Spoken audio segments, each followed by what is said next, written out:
So, so I think if our structure currently would be like, I guess the question is like, how much uniformity do we want throughout the paper? So we can make it Brazil, Mexico, US, it's alphabetical. And every figure, Brazil, Mexico, US, tables, Brazil, Mexico, US, results, we just like, should we always go Brazil, Mexico, US? I think right now we have the reverse, US, Mexico, Brazil. And the justification, like one justification is geographic, north to south, or alphabetical.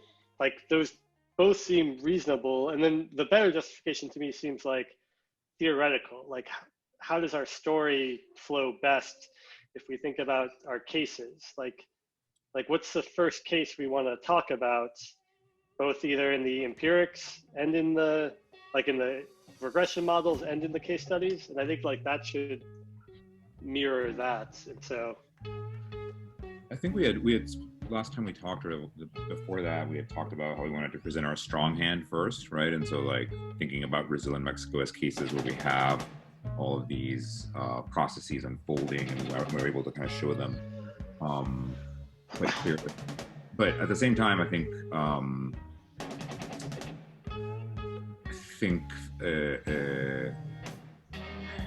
there's something that doesn't quite sit right with always starting with the US in this type of paper, in a comparative paper like this, where I think you've caught my Americanist bias.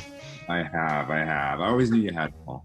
But I think I think like unless we can make a strong case for like, we want to present horizontal and vertical first at all times for some theoretical reason or analytical reason. I'm not sure why we wouldn't do just alphabetical order. Yeah. So doing it alphabetically, we start with Brazil. That's the baseline sort of absence of coordination.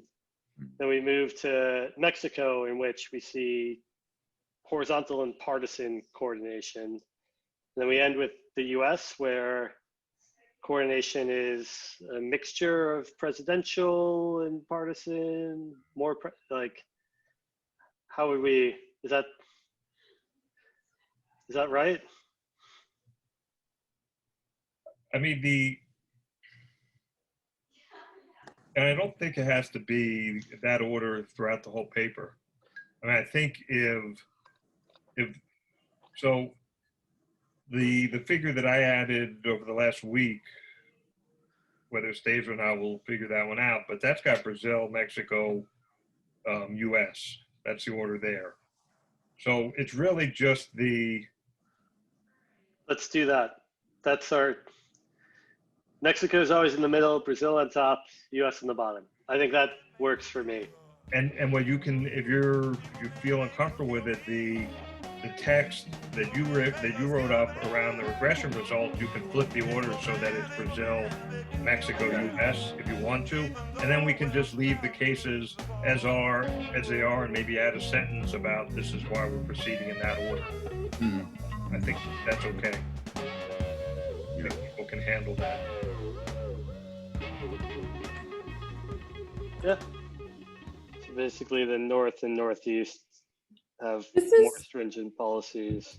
Because it's, relative to the baseline group of the Northeast, which is the only like identifiable potential coordination.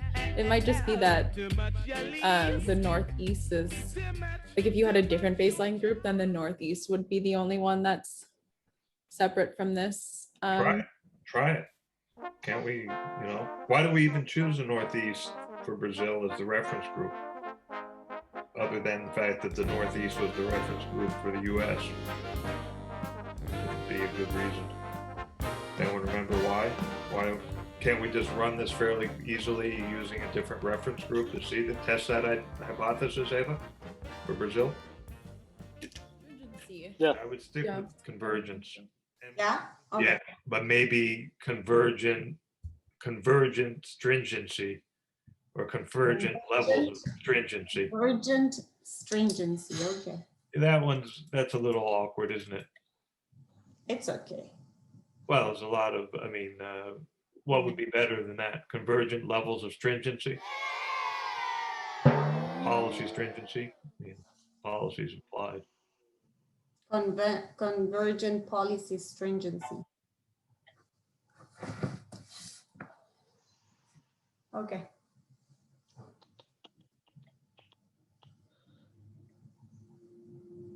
All right. So is it convergent levels of stringency or like convergent changes in stringency? Like it's they don't have to be the same level, right? They're just moving in the same direction together in time. Is that right?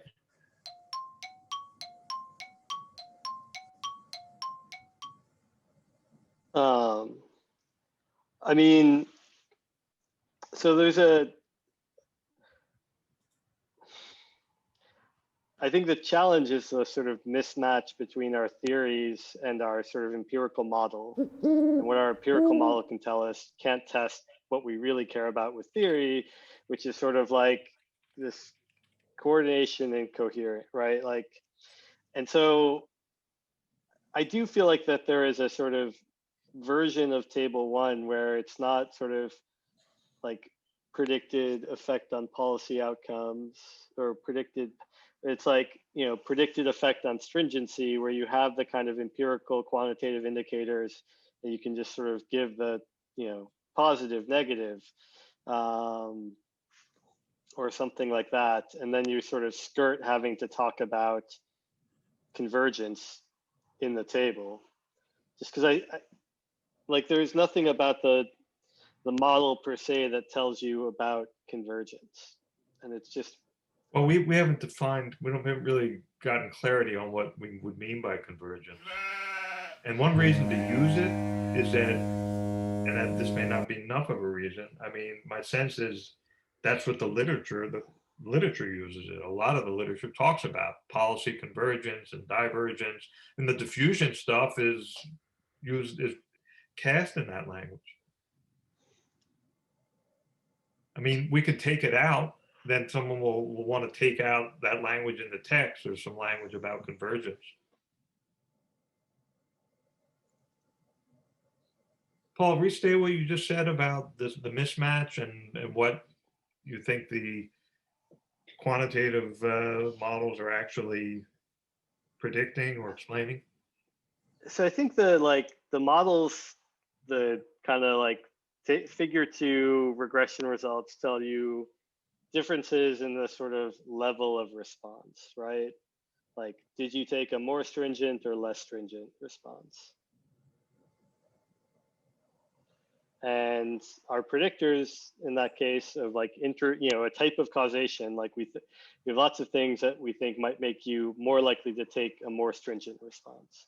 To the extent that these, you know, in a way that's converging on like a more stringent response, to the extent your neighbors are, you know, taking it, like there is an element, I think, of like higher value is, to some sense, we are converging on, do we need to respond to this, you know, aggressively or more haphazardly? But I think the like connection to the model is easier in terms of like level of response rather than coordination converging between states. So